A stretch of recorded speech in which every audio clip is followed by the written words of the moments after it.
说真的，最近刷到比亚迪的新闻，小编是真的有点被震撼到了。不知道大家有没有这种感觉？放在以前，我们根本不敢想象，一个欧洲的国家级官员会主动辞掉自己的职务，跑来我们中国的民营企业上班。但这次这事儿真真切切发生在比亚迪身上了，而且不是什么网传谣言，是官方实打实证实的。大家好，欢迎来到星球热点，国家大事从不缺席，舆论场中抽丝剥茧，聚焦独家中国资讯。点赞、订阅加小铃铛，带你用不一样的视角读懂中国故事。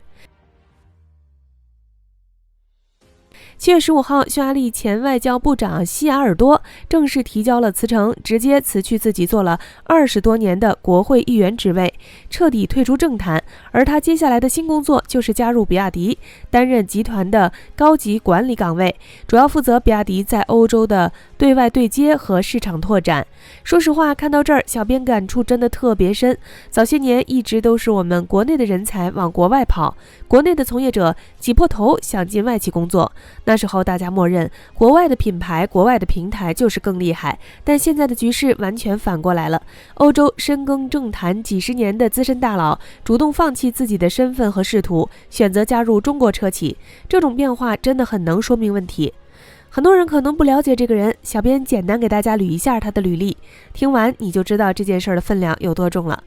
西雅尔多绝对不是普通的政界人员，是匈牙利实打实的核心高层。他从2002年开始就当上了国会议员，政坛根基非常稳固。最关键的是，2014年一直到2026年5月，整整12年时间，他一直担任匈牙利外交部长。一个国家10几年的外交一把手，全国所有的对外合作、外资引进、贸易往来，基本都要经过他的统筹。在欧洲政坛和商界摸爬滚打几十年，他的人脉资源、对欧洲规则的理解都是最顶尖的水平。看到这里，肯定有人会说，这不就是国外很常见的政坛旋转门吗？官员退休或者辞职去企业上班很正常。这话没错，国外确实有这种机制，但大家一定要分清楚差别。以前这种情况全部都是欧美政客去欧美巨头企业任职，说白了就是他们自己圈子内部的资源流转。但这次不一样，这是第一次欧洲核心国家的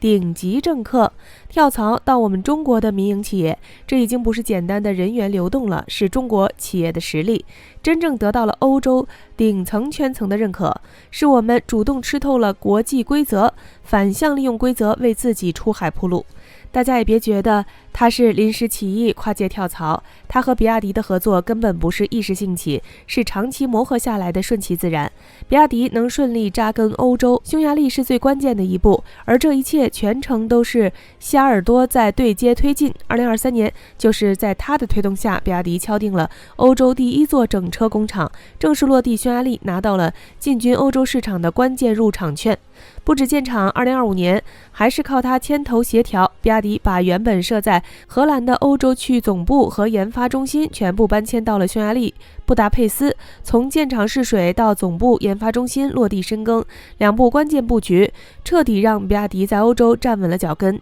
换句话讲，这几年比亚迪在匈牙利的所有业务落地、政策沟通、资源对接，西雅尔多全程深度参与。欧洲的商业规则、市场痛点、隐形门槛，他比谁都清楚。同时，他也亲眼见证了比亚迪的发展速度和技术实力。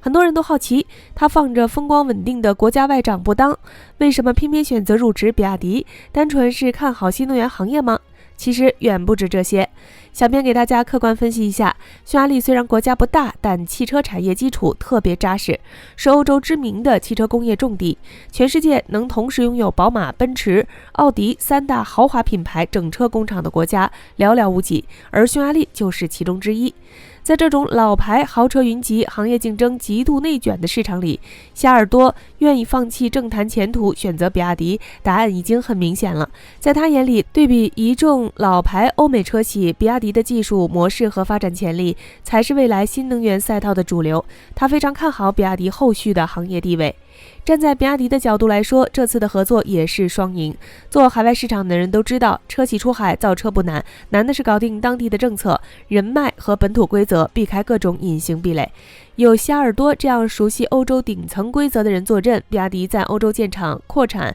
做研发、拓市场，能避开很多坑，少走大量弯路。这种顶级的本土化资源加持，是花多少钱都买不到的。如果说签约前外长是软实力的突破，那实打实的技术成果才是比亚迪能碾压一众外资车企的核心底气，也是它能在全球市场站稳脚跟的根本原因。今年7月14号，2025年度国家科学技术奖正式公布，比亚迪一口气拿下了5项国家科学技术进步2等奖。熟悉行业的都知道，这个奖项的分量很重，一家企业单次能拿下5项，在整个新能源行业里都是非常少见的。这5个获奖项目的名字听起来都特别专业，分别是薄壁结构、电阻焊质量智能控制技术、超高比功率高效电机系统关键技术、高安全智能电动底盘技术、长寿命动力电池系统控制技术、高精度模块化协作机器人技术。估计很多小伙伴看完一头雾水，不知道这些技术到底有什么用。简单来说，这5项技术覆盖了新能源汽车生产、制造、动力、底盘、电池、智能制造的全流程，相当于比亚迪把造车从里到外的核心技术、整套生产体系全部实现了自主可控。了解汽车行业的朋友应该都听过一句老话，在合资车垄断市场的年代，业内一直流传，就算外资车企把全套造车图纸直接送给国内小厂，我们都造不出一模一样的车。那时候核心的工艺、体系、标准全部掌握在外国人手里。但现在的情况完全反转了，如今比亚迪这套自研技术、全产业链整合体系、智能制造标准，就算完整公开给其他车企，很多企业也复刻不出来。这就是实打实的技术壁垒，是常年投入研发、日积月累沉淀出来的，根本不是短期模仿就能赶超的。当然了，最有说服力的从来不是自己夸自己，而是来自竞争对手的认可。你敢信吗？百年老牌车企福特的 CEO 公开承认自己的研发体系严重落后，根本打不过比亚迪。6月28日，多家权威媒体都报道了这件事。福特 CEO 吉姆·法利在公开采访中很坦诚地说，福特目前的整套研发模式还停留在传统燃油车阶段，模式僵化，效率很低，根本造不出有竞争力的新能源汽车，和中国车企比拼完全没有优势。这个评价可不是他随口乱说的，是福特重金从特斯拉挖来的顶级工程师道格·菲尔德入职调研之后给出的真实结论。他直接指出，福特的设计系统、IT 架构、零部件开发流程整体落后行业25年，这套老旧体系根本没办法和现在的比亚迪竞争。吉姆·法利本人多次来过中国，亲自试驾过国产新能源汽车，也深度研究过比亚迪的供应链体系。他对中国车企的迭代速度、成本控制、技术优势看得非常透彻，所以他的这番认输不是谦虚，是行业最真实的现状。他还点出了双方最核心的差距，福特这种传统车企立项繁琐，审批流程冗长，5年才更新迭代1次车型，节奏特别慢，而中国车企是互联网思维，快速迭代，1年小改2年大改，持续优化升级，灵活度和效率是传统外资车企比不了的。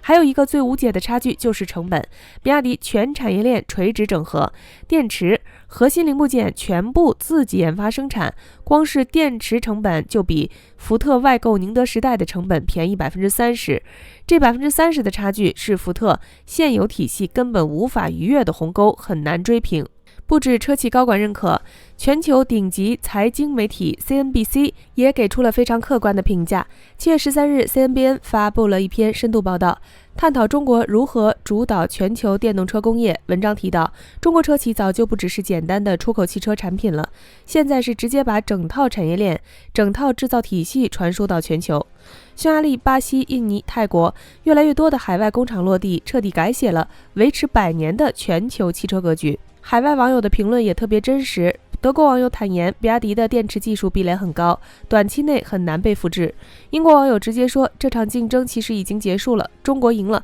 现在全世界都在用中国电动车。其实他们心里很清楚，真正的行业竞争从来不是单一车型的销量比拼。而是工业体系、产业标准、行业话语权的竞争。你可以挡住一台车进入市场，但你挡不住全球电动化的浪潮，更挡不住中国汽车工业稳步崛起的脚步。好了，今天的内容到这里就结束了。如果你喜欢小编的影片，还请大家多多点赞转发，让更多的人一起见证中国进步。关注我的频道，这样既能回顾往期视频，又不会错过之后的精彩内容。那我们下期节目不见不散。